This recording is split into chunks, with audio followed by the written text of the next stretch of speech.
promise on a piece of paper means absolutely nothing until you actually have to test it in reality. So that gap between a written promise and reality, that is what brings us to today's topic. Welcome to today's deep dive. We are looking at a historic campaign currently hosted on Greenpeace Africa's site. Yeah, and the mission here is to figure out a decades-old legal promise before Africa's highest human rights court. And they have a really tight deadline, March 30th.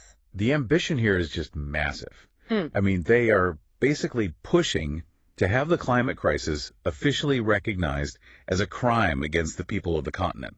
Right. And the whole strategy relies on the existing African Charter on Human and People's Rights. That charter already guarantees every single person the right to a, quote, satisfactory environment.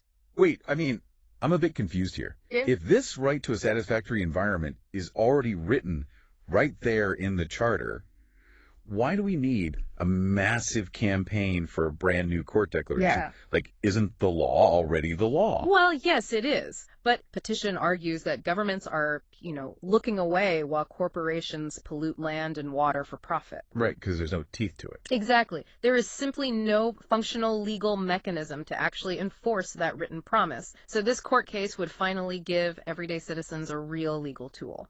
How does a court declaration actually fix that, though? I mean, do everyday citizens just get a tool to sue oil companies directly?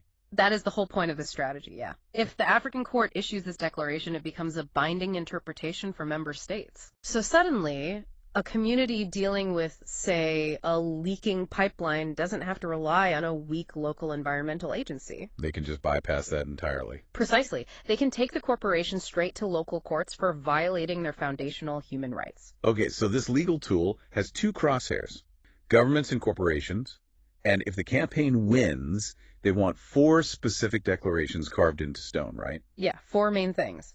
On the government side, the first 2 are about making the right to a satisfactory environment a binding legal duty, and then enforcing strict mandates to reduce emissions and protect ecosystems. So making it an actual duty, not just a suggestion. Right. And then the third demand takes a really fascinating angle on the crisis itself.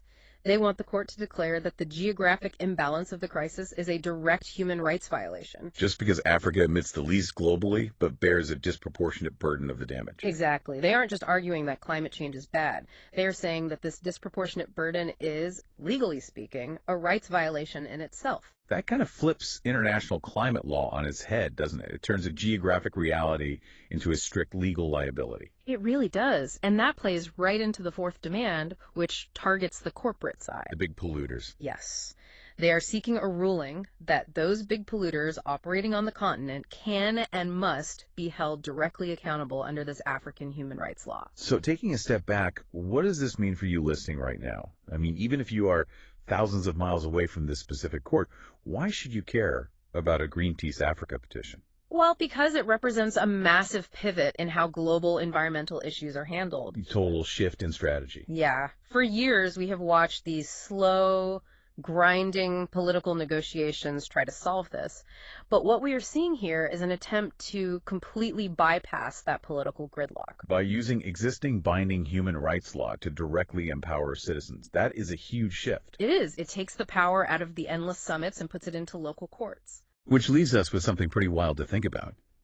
If this court actually rules that a satisfactory environment is an enforceable human right, and they activate that dormant clause, well, yeah. How might that completely redefine the legal definition of a crime for an international corporation? Like, does a leaking pipeline suddenly become on par with a human rights violation? I mean, the roof caves in and suddenly everyone is checking the fine print of the lease. A whole new way to look at the paperwork.